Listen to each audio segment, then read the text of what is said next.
Hello student, class 11th का physics का question paper है। ये common annual school examination 23-24 session का 20 फरवरी का एग्ज़ाम है ये। तो जिन बच्चों का एग्ज़ाम हो गया वो तो अपने आंसर्स चेक कर लीजिए, एंड जिनका एग्ज़ाम अभी नहीं हुआ है वो उसे कर लीजिएगा, देख लीजिएगा सॉल्व। कुछ इंपॉर्टेंट पॉइंट मैं डिस्कस कर लूँगी, तो आंसर्स चेक करके बताइएगा कैसा गया एग्ज़ाम, ये भी बताइएगा। चलिए देखते हैं इसकी सोल्यूशन को। इसकी मार्किंग स्कीम भी आपको मिल जाएगी डिस्क्रिप्शन में लिंक में, तो चेक कर लीजिएगा। एंड जिनका एग्ज़ाम नहीं हुआ है, प्लेलिस्ट सेक्शन में कुछ और वीडियोस भी बनी हुई है, उसको चेक कीजिए, नोट्स बनाइए। चलिए इसके आंसर्स को डिस्कस करते हैं सेक्शन ए से।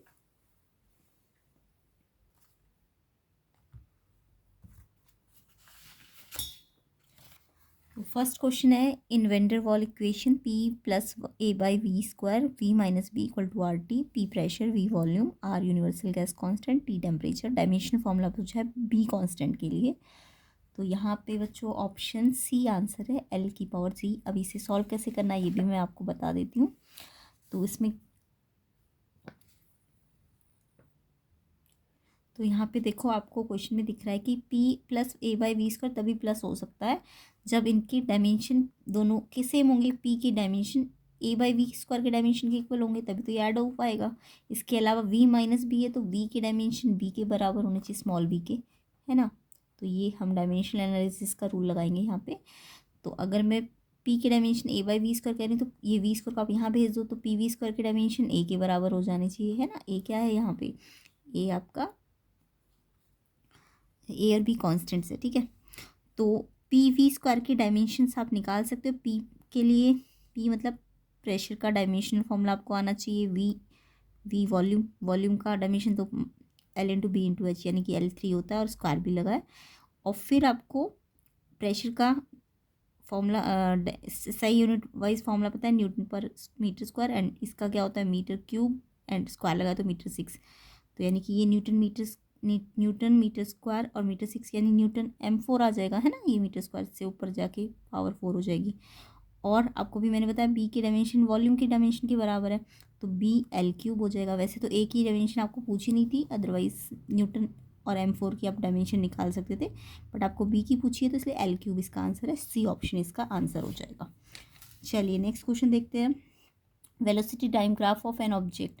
तो मैंने आपको समझाया था वेलोसिटी टाइम ग्राफ में अगर आपका वेलोसिटी ऐसे लीनियर है तो यानी एक्सेलरेशन आपका यूनिफॉर्म होता है। बट यहाँ पे वेलोसिटी कर्व में वेलोसिटी की लाइन ऐसे हो गई, तो वेलोसिटी कांस्टेंट है ना। तो वेलोसिटी कांस्टेंट, जहाँ पे भी वेलोसिटी कांस्टेंट होती है, ए से बी में वेलोसिटी कांस्टेंट हो गई है, तो इट मीन्स यहाँ पे एक्सेलरेशन क्या हो जाएगा, ज़ीरो हो जाएगा ना। तो यही पूछा है कि ज़ीरो एक्सेलरेशन कहाँ पे होगा, जहाँ पे वेलोसिटी कांस्टेंट हो जाती है। तो कांस्टेंट वेलोसिटी आपका ए से बी में वेलोसिटी क्या है, कांस्टेंट है, तो आंसर बी हो जाएगा इसका, ठीक है। यहाँ पे आपका एक्सेलेरेशन ज़ीरो नहीं, क्योंकि ये वेलोसिटी लगातार बढ़ रही है ना, तो यूनिफॉर्म एक्सेलेरेशन है यहाँ पे। बट यहाँ पे वेलोसिटी कांस्टेंट है, तो यहाँ पे एक्सेलेरेशन ज़ीरो हो जाएगा। ऑप्शन बी इसका आंसर हो जाएगा। नेक्स्ट क्वेश्चन देखेंगे। If a cycle wheel of radius 5 metre complete 2 revolution in 4 second, angular speed पूछी थी व्हील की। तो एंगुलर स्पीड का मतलब ओमेगा पूछा है। ओमेगा क्या होता है, 2π/t। और फ्रीक्वेंसी आप निकाल सकते थे, 2 रेवोल्यूशन इन 4 सेकेंड का मतलब नंबर ऑफ रेवोल्यूशन 2 और टाइम कितना है 4 सेकेंड, तो फ्रीक्वेंसी हाफ आ जाएगी। और टाइम आपको पता है इसका रेसिप्रोकल होता है, तो ये 2 हो जाएगा हाफ का उल्टा। तो टाइम कितना रखना है 2, तो 2 से 2 कट के ओमेगा कितना आ जाएगा पाई, यानी पाई रेडियन पर सेकेंड इसका आंसर हो जाएगा क्वेश्चन 3 का ऑप्शन ए। ऑप्शन ए इसका आंसर है। कमेंट करके ज़रूर बताइए कैसा गया आपका एग्ज़ाम, और आंसर्स बताइएगा कितने ठीक है आपके। चलिए, और जिनका एग्ज़ाम नहीं है वो उसे अच्छी तरह से प्रैक्टिस कीजिए। प्लेलिस्ट सेक्शन को भी चेक कर लेना, लिंक मैं डिस्क्रिप्शन में डाल दूँगी। इसकी मार्किंग स्कीम का भी लिंक मैं डिस्क्रिप्शन में डाल दूँगी, अपने आंसर्स चेक कर सकते हैं आप। Next question, the Newton's law of motion. कौन सा लॉ है न्यूटन का, 3 लॉ है ना न्यूटन के लॉ ऑफ मोशन के, तो उसमें से कौन सा लॉ इनर्शिया का लॉ है। तो इनर्शिया का लॉ फर्स्ट लॉ होता है। वो इनर्शिया मतलब कोई भी ऐसी प्रॉपर्टी जो रजिस्ट करे चेंज ऑफ स्टेट को। रेस्ट है तो रेस्ट में ही रहने दे, मोशन है तो मोशन में ही रहने दे, ठीक है। तो इसको हम लॉ ऑफ इनर्शिया कहते हैं। तो फर्स्ट लॉ है ए ऑप्शन इसका आंसर हो जाएगा। तो हिंदी मीडियम वाले भी जल्दी से चेक कर लेते हैं। तो इसका वैन डर वाल इक्वेशन में बी का विमीय सूत्र L³ सी ऑप्शन है। यहाँ पे आपको शून्य त्वरण पूछा था, तो ए से बी में बी ऑप्शन है। एंड 5 मीटर त्रिज्या का साइकिल का पहिया 4 सेकंड में 2 चक्कर लगाता है, तो फ्रीक्वेंसी आपकी आधा आ जाएगी। ओमेगा निकालना था 2π/t, ये π रेडियन/सेकेंड आ जाएगा। ए ऑप्शन इसका आंसर हो जाएगा। न्यूटन का गति का कौन सा नियम है? जड़त्व का नियम। जड़त्व का नियम पहला नियम होता है, ठीक है, जो अवस्था के चेंज होने को रोकता है ना। नेक्स्ट देखिए आगे के क्वेश्चंस। तो फिफ्थ क्वेश्चन है, a body of mass m tied to one end of a string and rotating in a vertical circle, difference in tension in string at the highest and lowest point. तो यहाँ पे highest और lowest point पे आपको vertical circle की velocity पता होनी चाहिए। तो जो हाईएस्ट पॉइंट होता है वहाँ पे सर्कल की वेलोसिटी होती है वर्टिकल सर्कल की √g r, और लोवेस्ट पॉइंट पे कितनी होती है? √5g r। तो वर्टिकल सर्कल की आपको डेरिवेशंस आने चाहिए। तो यहाँ पे देखो लोवेस्ट पॉइंट पे ये फॉर्मूला होता है T2 - mg, और वो mv²/r के इक्वल रखते हैं।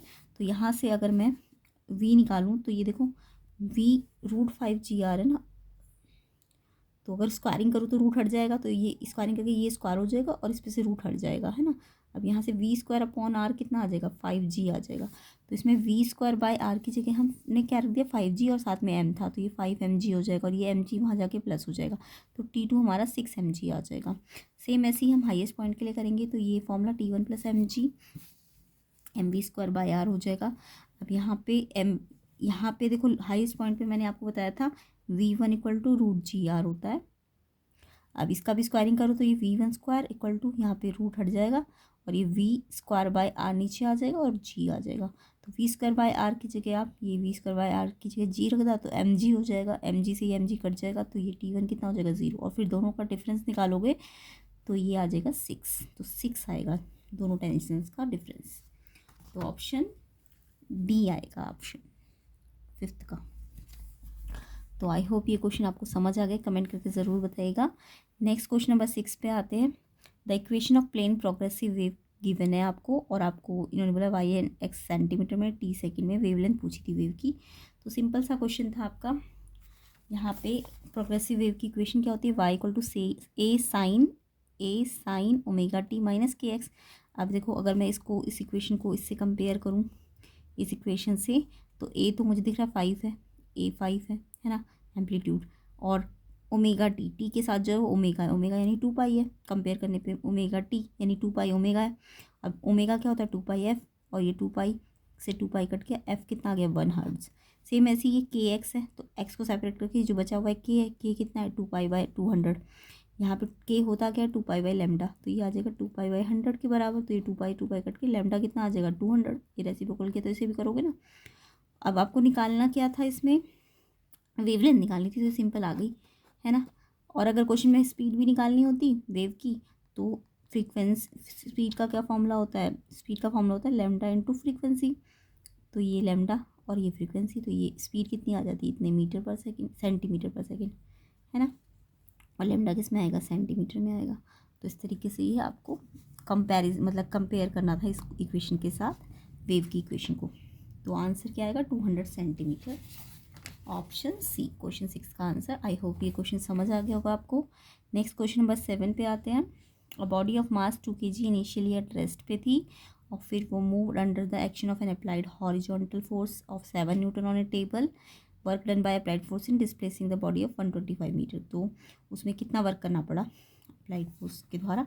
तो यहाँ पे वर्क का फॉर्मूला लग जाएगा। वर्क क्या होता है? Force into displacement. फोर्स कितना था? 7 न्यूटन का, और डिस्प्लेसमेंट कितना किया? 125 मीटर। तो फोर्स इंटू डिस्प्लेसमेंट दोनों दिया था, तो 875 जूल इसका आंसर आ जाएगा, डी ऑप्शन। ठीक है, क्वेश्चन 7 का आंसर डी ऑप्शन हो जाएगा। किस किस ने ये ऑप्शन टिक किया है आंसर ज़रूर बताइएगा। तो डी 875 जूल।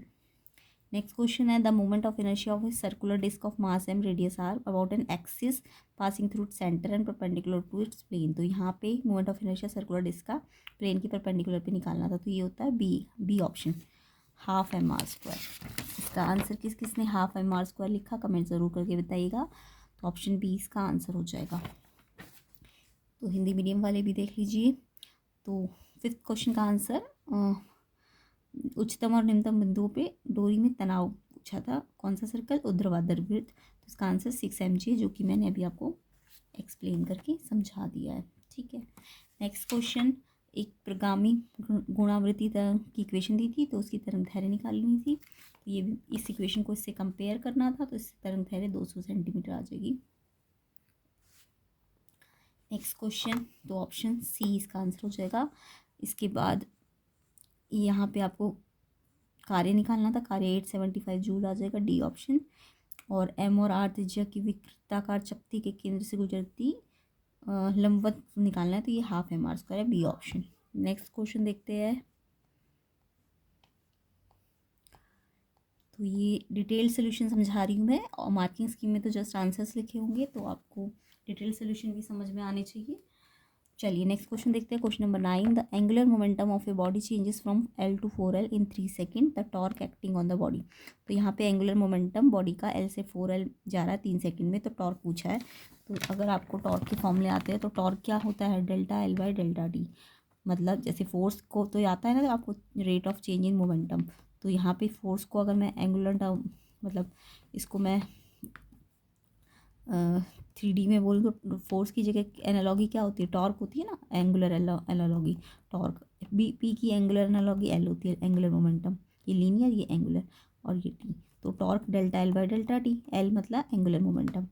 अब यहाँ पे एंगुलर मोमेंटम कितना था, पहले एल था और फिर 4L हो गया, तो कितना चेंज आ गया 3L का। और टाइम कितने सेकंड में था, ये 3 सेकंड में, तो टाइम कितना है 3 सेकंड, तो यानी ये कट के एल आ जाएगा, L newton metre. Angular momentum किस में होता है, न्यूटन मीटर में, है ना। सॉरी, टॉर्क क्या होता है, newton into metre, force into R, torque का फॉर्मूला होता है ना एफ क्रॉस आर, है ना। तो न्यूटन मीटर, तो ये टॉर्क की यूनिट हो जाएगी, और ये मैंने फॉर्मूले से निकाला, तो एल न्यूटन मीटर आ जाएगा। ऑप्शन सी इसका आंसर हो जाएगा। Which type of coefficient of elasticity is involve in compressing gas. Gas को कंप्रेस करने में कौन सा इलास्टिसिटी कोफिशिएंट लगता है, यंग मॉडुलस की बल्क मॉडुलस, है ना। तो यंग तो हमारा इलांगेशन में लगता है, अगर किसी चीज़ को इलांगेट करना, या मतलब लीनियर अगर कुछ होता है तो वो यंग मॉडुलस होता है, डेल linear stress upon linear strain. But bulk जो होता है आपका बल्क मॉडुलस, वो volumetric stress upon volumetric strain होता है। ये ना जनरली गैसेस जो कंप्रेसिबल होती है उनके लिए यूज़ होता है बल्क मॉडुलस। तो यहाँ पे कंप्रेसिबिलिटी बल्क मॉडुलस का रेसिप्रोकल होती है, तो कंप्रेसिबिलिटी जितनी ज़्यादा होगी बल्क मॉडुलस उतना कम आएगा, ठीक है। तो जो गैसेस है वो हाईली कंप्रेसिबल होती है, तो उनका के ज़्यादा होगा तो उनका बल्क कम होगा ना, समझ आ गया। तो बल्क मॉडुलस क्या करता है, कंप्रेस करता है, गैस को कंप्रेसिंग करने में बल्क मॉडुलस यूज़ होता है। ऑप्शन ए इसका आंसर हो जाएगा। किस किस ने ये आंसर किया कमेंट करके ज़रूर बताइए। जिनका एग्ज़ाम नहीं हुआ है वो उसे अच्छी तरह से कीजिए, प्लेलिस्ट की वीडियोस को ज़रूर देख लीजिए, उसमें भी मैंने डिटेल क्वेश्चंस कराए हुए हैं, लिंक डिस्क्रिप्शन में मैं डाल दूँगी। और अगर वीडियो में नए हो तो चैनल को सब्सक्राइब ज़रूर कर लेना, लाइक भी करना, कम से कम 100-200 लाइक के बीच में आना चाहिए। चलिए क्वेश्चन नंबर 11 पे आते हैं। Electric heater supplies heat to a system at a rate of 100 watt. If system performs work at a rate of 75 joules per second, the rate at which internal energy of the system is increasing. तो यहाँ पे system जो है, heater जो है heat supply कर रहा है 100 वाट की, और जो सिस्टम वर्क कर रहा है यानी वर्क डन बाय सिस्टम वो 75 जूल पर सेकेंड है। जूल पर सेकेंड का मतलब पावर ही दी हुई है आपको, है ना, जूल पर सेकेंड पावर होती है ना। तो 75 वाट आपको system done work by system है। तो आप अगर यहाँ पे फर्स्ट लॉ ऑफ थर्मोडाइनमिक्स लगाएंगे, तो जो हीट सिस्टम को दी है वो प्लस में होती है, और वर्क डन बाय सिस्टम वो माइनस में होता है। तो डेल्टा क्यू आपको 100 दिया है, ठीक है ना। जो इंटरनल एनर्जी होती है हीट में और वर्क में आ जाती है ना, तो internal energy change Q plus W होता है ना। अब यहाँ पे ये प्लस होता है, बट यहाँ पे देखो वर्क डन बाय सिस्टम है तो यहाँ माइनस होगा साइन, तो ये प्लस माइनस से माइनस हो जाएगा, तो 100 माइनस 75 25 वाट इसका आंसर आ जाएगा, ठीक है। तो बी ऑप्शन इसका आंसर है, बी ऑप्शन। नेक्स्ट क्वेश्चन देखिए, the RMS speed of an ideal gas. Ideal gas की RMS स्पीड, तो ये आप याद करके ही गए होंगे, डी ऑप्शन है इसका, √3 kBT/m, ये RMS स्पीड होती है आइडियल गैस की। तो ऑप्शन डी क्वेश्चन नंबर 12 का आंसर है। कमेंट करके बताइए ये आंसर लिखा आपने, एंड कितने आंसर्स आपके अभी सही है MCQs ऑफ पोर्शन में। नेक्स्ट एजर्शन रीजंस है। एजर्शन में आपको फर्स्ट है the momentum of A system in an elastic collision always conserved, तो जो इलास्टिक कोलिजन होता है उसमें मोमेंटम हमेशा कंजर्व्ड होता है। यस, असर्शन बिल्कुल ठीक है आपका। एंड रीज़न था इसका the third law of motion always true during the collision, में थर्ड लॉ हमेशा वैलिड होता है। यस, ये भी ठीक है, और इसके कारण ही ये मोमेंटम कंजर्व रहेगा, तो इसलिए ऑप्शन, रीज़न भी ठीक है, दोनों ठीक भी है, और रीज़न एक्सप्लेन भी कर रहा है क्यों मोमेंटम कंजर्व्ड है, तो इसलिए ऑप्शन ए इसका आंसर है। दोनों ठीक भी है और एक्सप्लेनेशन भी ठीक है, इसलिए ऑप्शन ए इसका आंसर है। नेक्स्ट एग्जर्शन रीजन देखते हैं। The ice on the polar cap of earth melt, the duration of day will increase. अगर आइस पोलर कैप की मेल्ट हो रही है अर्थ में, तो ड्यूरेशन डे का बढ़ जाता है। यस, ठीक है, ये एग्जर्शन ठीक है 14 का। रीजन बट गलत है। रीजन है the angular momentum of the body is independent of its moment of inertia. No, angular momentum का फॉर्मूला आपको आता होगा आई ओमेगा, क्योंकि लीनियर मोमेंटम एम वी होता है ना, तो एम की एनालॉगी क्या आई और वी की एनालॉगी क्या है ओमेगा, तो एल आई ओमेगा, ओमेगा पे तो डिपेंड कर आई ओमेगा और आई पे डिपेंड कर रहा है एल, तो यहाँ तो बोल रहे कि ये मोमेंट ऑफ इनर्शिया पे डिपेंड नहीं कर रहा, जबकि आई मोमेंट ऑफ इनर्शिया पे डिपेंड कर रहा है ना एंगुलर मोमेंटम, तो ये गलत है। एजर्शन सही है बट रीज़न गलत है, इसलिए ऑप्शन सी इसका आंसर हो जाएगा क्वेश्चन 14 का। कमेंट करके बताइए आपने ऑप्शन सी लिखा कि नहीं। नेक्स्ट क्वेश्चन देखते हैं, क्वेश्चन 15। एजर्शन है the maximum height of A mountain on earth depend upon sharing modulus of rocks. Maximum height mountain की डिपेंड करती है शेयरिंग मॉडुलस ऑफ रॉक्स पे, तो एजर्शन ठीक है और रीज़न भी ठीक है। क्वेश्चन 15 का, the shear modulus of material is also known as modulus of rigidity. Shear modulus को मॉडुलस ऑफ रिजिडिटी भी बोलते हैं, तो यहाँ पे एजर्शन रीज़न दोनों ठीक है, और रिजिडिटी मॉडल के कारण ही इसको हम जो हाइट है माउंटेन्स की डिपेंड करती है मॉडुलस ऑफ रॉक्स पे, तो इसलिए ऑप्शन ए इसका आंसर हो जाएगा। नेक्स्ट क्वेश्चन 16 देख लेते हैं। The function by T A sine square omega T represent a simple harmonic motion, तो साइन स्क्वायर ओमेगा टी, तो यहाँ पे साइन स्क्वायर ओमेगा टी थोड़ी ना है सिंपल हार्मोनिक मोशन, क्योंकि सिंपल हार्मोनिक मोशन तो या तो साइन ओमेगा टी होना चाहिए या कॉस ओमेगा टी होना चाहिए, स्क्वायर में थोड़ी ना होता है, तो यानी कि एजर्शन गलत है। रीज़न देख लेते हैं। रीज़न है the displacement of a particle is S H M directly proportional to square of its acceleration, तो जो एस एच एम का डिस्प्लेसमेंट होता है वो स्क्वायर ऑफ इट्स एक्सेलरेशन के डायरेक्टली प्रोपोर्शनल होता है, तो यहाँ पे भी शायद ये गलती है, बट आंसर एक मिनट,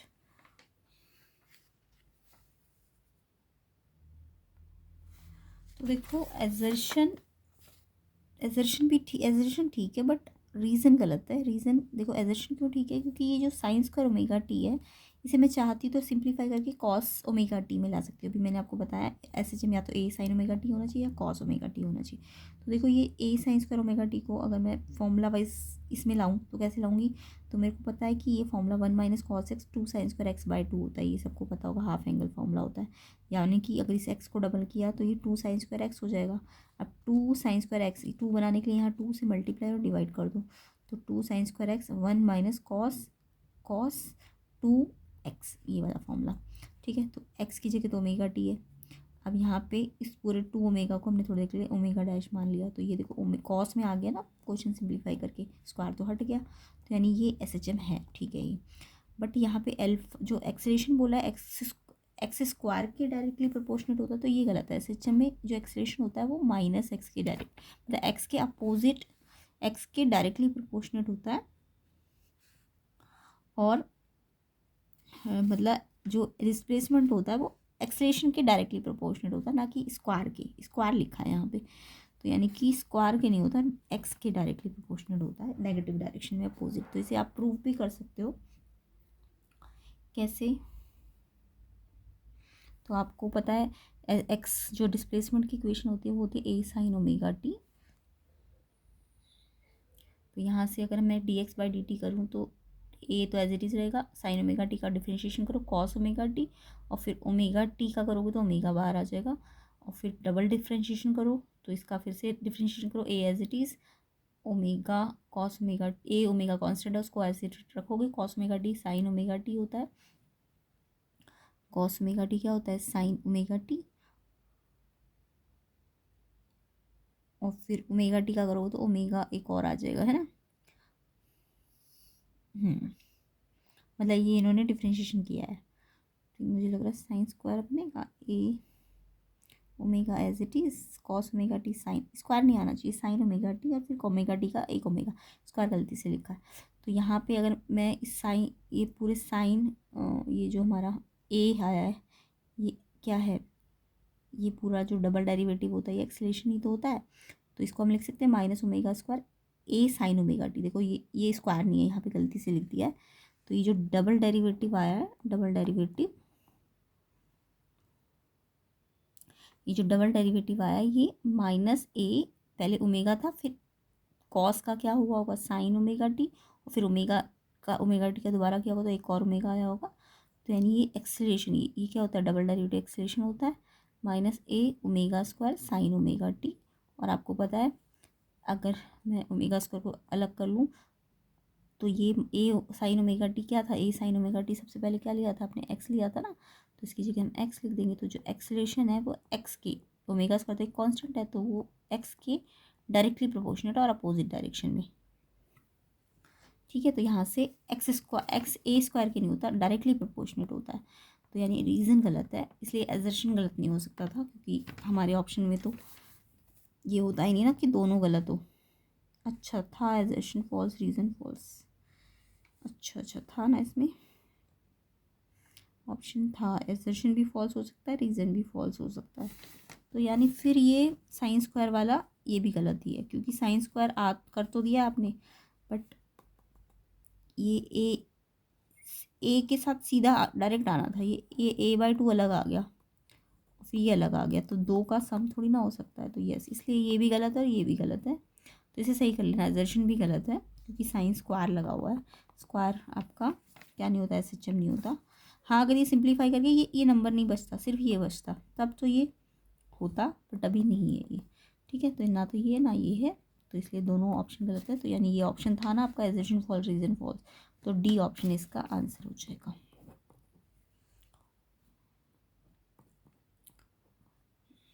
तो इसे करेक्ट कर लेना आप। ठीक है, तो आई होप आपको ये सारे क्वेश्चन समझ आ गए होंगे। डिटेल वीडियो मैंने करा दी है इसकी, एंड इसकी जो मार्किंग स्कीम होगी इसमें सारे आंसर्स आपको मिल जाएंगे। तो मैं इसके डिस्क्रिप्शन में लिंक में डाल दूँगी, प्लेलिस्ट सेक्शन का भी लिंक में डाल दूँगी, उसे चेक कर लीजिएगा। सारे इंपॉर्टेंट क्वेश्चंस है, जिसके एग्ज़ाम नहीं हुए उन्हें अच्छी तरह से करने हैं, यानी जिनका एग्ज़ाम हो गया अपने आंसर चेक करके बताइए कि कितने ठीक है। तो इन सबको आपको सोल्यूशन मिल जाएगा आंसर की ऑफिशियल वाली, तो आप चेक कर लीजिएगा। और बाकी तो इसमें डेरिवेशंस बहुत सारे आए हुए हैं, तो डेरिवेशन तो आई होप आप करके ही गए होंगे। ये इसका सेक्शन डी है।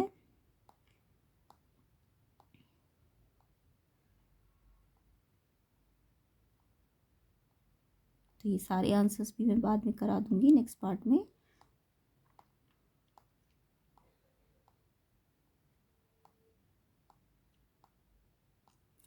तो ये सबके आंसर की तो आपको ऑफिशियल जो मार्किंग स्कीम है वो तो इसके साथ ही मिल जाएगी नेक्स्ट पार्ट में,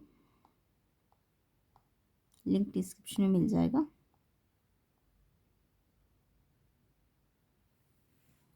वीडियो को शेयर ज़रूर कीजिए, चैनल में नए हैं तो सब्सक्राइब कर लीजिए, लाइक कर देना वीडियो को।